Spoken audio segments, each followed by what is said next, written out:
They say behind every successful man there's a great woman. Well, I tell you what, yeah, it's amazing, but you're right. I don't have to think about paying the home bills. I don't think about having to take care of things at home, and entertaining wise and so on like that. My wife Lexi has been just fabulous with that. You know, I was out running around carousing at that point. Before that, you come home and you get things. You have a meal. You can come home late. It gives you the opportunity to work harder and longer. And again, you fall back to the same thing before, like Lombardi said, you know, harder you work, the luckier you get. And so without having someone like Lexi, I would be struggling. Since you bring up Patty Peterson, why don't you tell me a little about Patty and what she's meant to this company? Oh, Patty is the heartbeat of this company. And had been working for Sears, was apparently unhappy there, but not, she was working there, but didn't, it was just a job. Lexi told me, said, why don't you talk to Patty? She's not real happy with Sears. And I said, you know, we got a little tiny company in LA, and you're working this big Sears building, you've got a very successful career. But I'm looking for someone to be my assistant. So I said, okay, well, here's what we're gonna do. And she said, oh, I'll take it. Just like that. I said, okay. Well, so I thought, well, we're going to bring Patty in. So I tried to get it set up. But her first desk was a 3-foot by 5-foot metal desk with metal drawers, 3 legs, and 2 phone books holding the desk up. And that kept it balanced. And that's how she started out. But as we grew, she became invaluable to run things past and say, what do you think about this? How about that? And just on the sounding board. And she would challenge me, I mean, all the time, you know, and against what I would say, never be done, she would say to me, you'll never do it. Patty, when we moved into our new building in 1980 as H.W. Phillips Company, she was with me. And sales were just miserable, like I mentioned before. And she said, you know, why not let me go sell? I said, Patty, number one, you're a girl. Number two, I need you here. And she said, yeah, but you need sales more than you need me here, and I'll do both. Son of a gun, she turned around and she became the salesman of the year for 2 or 3 years in a row and sold more products than any of our guy salesmen out there, and just did a phenomenal job. Had a great following with everybody. Patty was the inspiration for great programs we've had.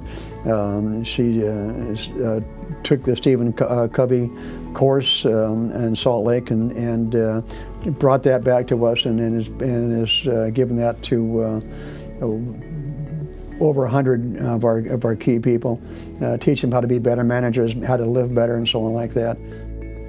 She would listen intently to people's problems and would find a solution for it. And there's probably no one greater in the company than what Patty Peterson did. So, Bob, tell me about John Jacobs when he came on board with the company and what he meant for our success and our growth. John was, I first came across John in the late 60s. I used to have a customer that was called Aluminum Body Corporation, made a lot of smaller truck bodies and so on like that.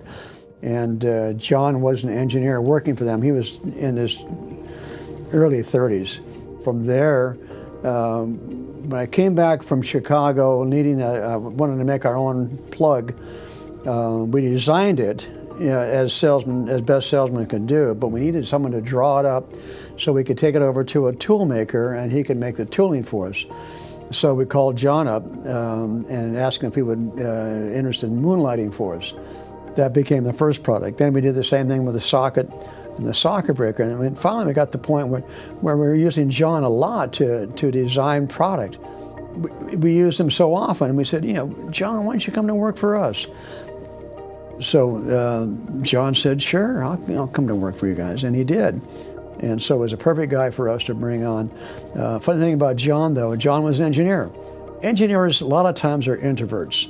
And it's one of the things that make them so good is that they can focus on things, not worry about what's going on around them. But John had a following to a certain point that was fairly good, and we wanted to maximize that. So I finally, I sent him to a Dale Carnegie course to learn how to be I call it the How to Win Friends, Influence People course. And he came out of that, and he came out as a changed man. He couldn't keep quiet, period.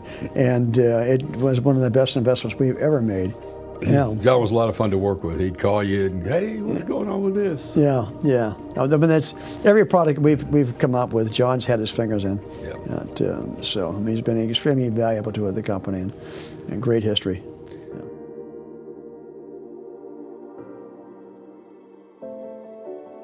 Phillips is into its 90th year, and you now have a fourth generation Phillips running the company. Tell me about that. And Bill started with 95 or 93, and Rob started in 95, and Dave in 96. What's it like to have a fourth generation family member running the company and to work with your three sons? Well, as much as everyone says how great it is, it's not as easy as people think. Right. Everyone's got personalities. Everyone has certain styles about them, and sometimes they clash. Sometimes they work in great bonding situations. You know, Rob all three kids started out in the plant riding skateboards, on Saturdays. Then all of them worked in the plant as they got out of college, so they knew everybody. They weren't treated any differently than anybody else when they're actually working. Bill did his thing. He worked as a rep for a couple of years before he came into the company. And then Rob, for his beer money and drinking money in college, he developed a miniature coil cable he sold. We built over here, shipped them over to northern Arizona where he was going to school, and he would sell those to the trailer manufacturers over there, the recreational vehicle people, and it's a little 4 and 6-way coiled cable that blue one, and that kind of caught on. Blue caught on, and you see it now in a lot of the recreational vehicle stores. Dave, on the other hand, went to several schools over in Arizona, and then came back to Santa Barbara, and then Long Beach State. And he came into purchasing because he had to be as familiar with the products. He knew what we were doing, and put him into purchasing. From there, we needed to have someone to call on Freightliner and PACCAR for us. Dave was only 23 or 24 years old, so about like me, came from that stage, and he accepted the position going to Portland, and he moved up there. At one time, he used to tease us that he controlled 70% of our business. That was because he had the Freightliner business, the PACCAR business, and the Fleet Pride business, all through him, and plus other ones too. But each one has their own ideas. The hard part for me, and I think for any father, is to allow them to make decisions, because you want to do it a certain way, your way, for a long time, and you need to let that go. Their motivator is not money, or not motivator is success, and they want to raise a bar like I wanted to raise a bar 40 years ago, and they do it. They reach for the impossible and come awful darn close to it. So that's great. Yeah, they do a fine job. Yeah. Well, thank you. Thank you. You do enough fishing and golfing, so we're good.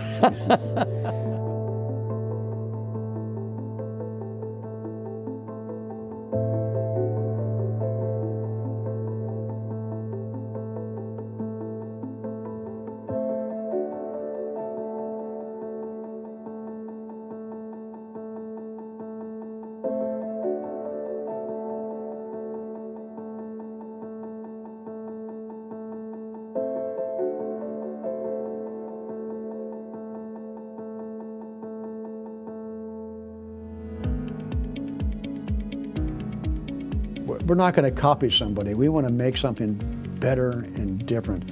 And like I said before, we don't want to make it cheaper, we make it better. Vince Lombardi said, the harder you work, the luckier you get. And you have an industry friend that says you're the luckiest guy he's ever met. You want to talk about success and luck, hard work? You've had some tough times. You've had some times where maybe you stepped out a little too far and all of a sudden, said, hey, what have I done, and is this going to work? Yeah. You want to talk about those a little bit? Well, Yeah, every day starts out with an obstacle, and if you imagine that, then you can get through it.